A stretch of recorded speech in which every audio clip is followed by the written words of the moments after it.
Bien, je m'appelle Salim, bonjour, salam alaikum. Bien, comment moi j'ai personnellement rencontré le Seigneur Jésus? En fait, mon passé, c'est aussi le début de ma conversion. Du fait que je suis né dans une famille algérienne, musulmane, pratiquante. Et puis, c'est un grand drame, en tout cas dans ma vie, qui a commencé que les choses ont pris une grande importance. J'ai perdu mon père et ma mère le même jour, la même nuit, en allant en vacances en Algérie. Je suis chaoui de Khenchela, et la mort de mes parents a été une catastrophe pour moi, un drame. J'ai vécu donc dans un orphelinat pendant des années. Et c'est dans cet orphelinat que j'ai compris que la solution de l'homme ne pouvait pas répondre à mon problème. Puisque les gens, les éducateurs spécialisés, les assistantes sociales, les psychologues, essayaient de donner une réponse à mon problème. Et je me suis aperçu qu'en fait, ils vivaient exactement le même problème que moi et donc ils ne pouvaient pas avoir la réponse. J'ai compris que le fait de s'appeler Salim pouvait parfois avoir des portes fermées ou des portes ouvertes. Et ça m'a mis une haine en moi, une amertume en moi. À la recherche d'un père, je trouvais plus d'obstacles dans ma vie d'enfant et d'adolescent. Et puis très vite, j'ai rencontré un homme qui m'a parlé de la Légion étrangère. Et la particularité de cette Légion qui regroupe 10 000 hommes, c'est qu'il y a toutes les nationalités. Et je me suis retrouvé très vite dans un endroit où je me sentais très bien. L'important, c'est que j'ai changé de nom, de prénom, de pays. Un monde nouveau s'ouvrait à moi.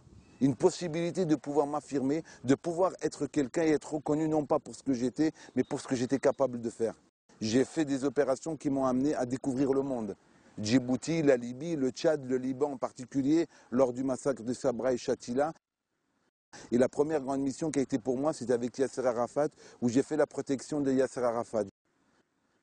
J'ai trouvé un homme qui commandait l'OLP à l'époque, un leader comme ça, palestinien. Je voulais m'identifier à lui. Moi, en tant qu'Algérien, je voulais être un homme fort. Avec ma religion musulmane, je pensais être quelqu'un de capable. Et puis très vite, les choses faisant, je suis parti à la guerre du Golfe. Et mon premier contact avec l'évangile, c'est lorsque je faisais la protection du général Janvier. Il y avait un homme, un Espagnol, il était chrétien de nom. Et aussi par son témoignage, jamais il m'a parlé de Jésus. Mais son comportement m'a beaucoup bousculé. Et un midi, alors qu'on devait manger le repas, cet homme s'est abstenu de manger. Et en tant que commandant, je lui ai dit quel est le motif de son refus de manger avec nous. Il m'a dit qu'il jeûnait, qu'il priait pour que Dieu nous préserve de la mort. Et cette parole, elle m'avait subjugué. Toute la nuit, ça m'a travaillé. Je suis parti en hélicoptère avec le général Janvier. Et là, un missile irakien, il est venu s'abattre sur l'hélicoptère. Et puis, l'hélicoptère n'a pas été touché. On s'est posé en catastrophe donc sur le territoire. Et puis, c'est la première fois où j'ai vu que la prière d'un homme sur la terre, elle a été exaucée par un Dieu vivant. Ma foi faisant, j'étais interpellé par cet homme-là. En fait, je réalisais que sa présence à mes côtés m'apportait la paix. Son comportement, pour moi, était exemplaire. Je suis rentré en France, j'ai fini la Légion et je devais partir comme mercenaire à Sierra Leone. Et là, je tombe en contact d'un couple chrétien, des gens qui vivaient leur foi. C'était très difficile pour moi d'accepter leur foi. Parce que leur point central, en tout cas, de leur vie, c'était Jésus.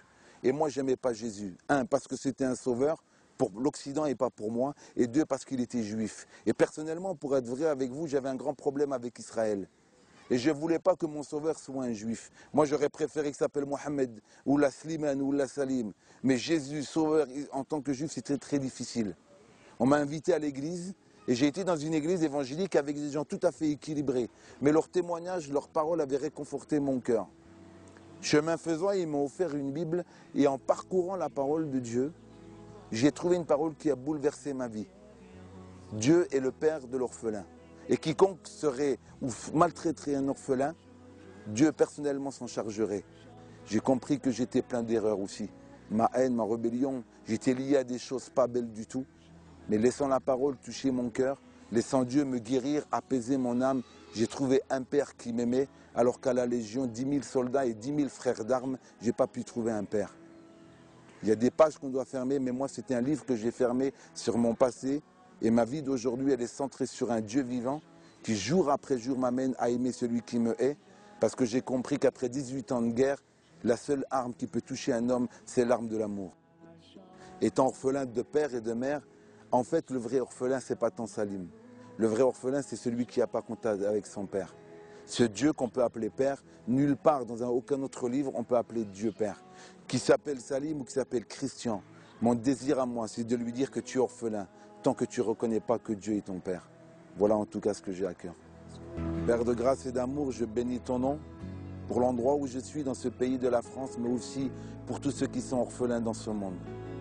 Seigneur, tu m'as donné et tu m'as fait grâce de pouvoir te rencontrer en tant que Père. Nul autre n'est semblable à toi. Je te bénis, Père, de ce que tu vas faire à travers tous ceux qui confessent que Jésus-Christ est Sauveur. Dans le nom de Jésus. Amen.